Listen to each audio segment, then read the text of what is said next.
અમે આવ્યા હતા કે તમને ખબર છે થોડા દિવસ પહેલાં કે ટ્રિપલ મર્ડર પોતાના બાળકોના મર્ડર જે કરેલ છે શૈલેષ ખાંભલાએ એના અનુસંધાનમાં તે પહેલાં અમે એસપી સાહેબને મળેલો માલધારી સમાજ પ્રતિનિધિ મંડળ અને એસપી સાહેબે અને એની આખી ટીમે 24-48 કલાકમાં આ ગુનો ગોતી અને સમાજ બધાની સમક્ષ મૂકી દીધો.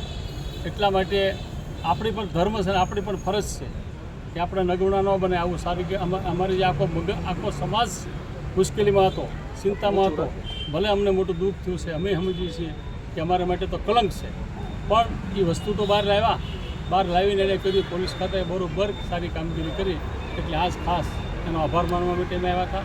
અને હજી પણ જે કાર્યવાહી કરવાની હોય એ દાખલારૂપ કાર્યવાહી થાય. અમારી સમાજની વાત નથી, આ સમગ્ર સમાજમાં ક્યાંય એવું ન બને એના માટે બધા સમાજને એલર્ટ થઈ ગઈ છે.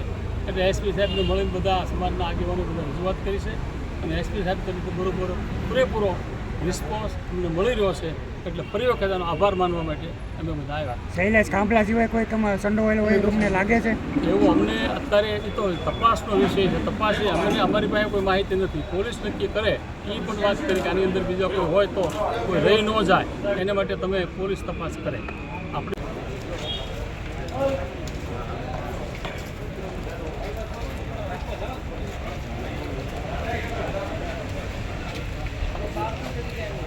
વાઇસ પ્રેસિડેન્ટ અમારી એક જ માંગ છે કે આને ઝડપીમાં ઝડપી ફાંસીની સજા થાય.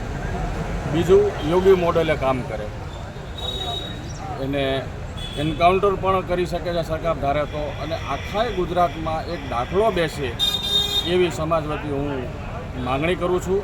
ઝડપીમાં ઝડપી એને સજા થાય, અથવા એનું એન્કાઉન્ટર કરે, અથવા સંવિધાનમાં કોઈ સંશોધન કરીને ફાંસીનું પ્રોવિઝન પણ એમાં એડ કરે એવી સમાજ વતી મારી માંગણી છે. આજે 5 મુદ્દાની તમે જે રજૂઆત કરી, કેવા પ્રકારની શું રજૂઆત કરી? એમાં સાહેબનો અમને ખૂબ સારો સહકાર મળી રહ્યો છે, એસપી સાહેબનો, અને ખૂબ સારું કામ કરી રહ્યા છે સાહેબ અત્યારે. એટલે સાહેબનો આભાર પણ આ તકે અમે માનવા આવ્યા હતા. પણ આને ઝડપીમાં ઝડપી ફાંસી મળે એવી અમારી રજૂઆત છે.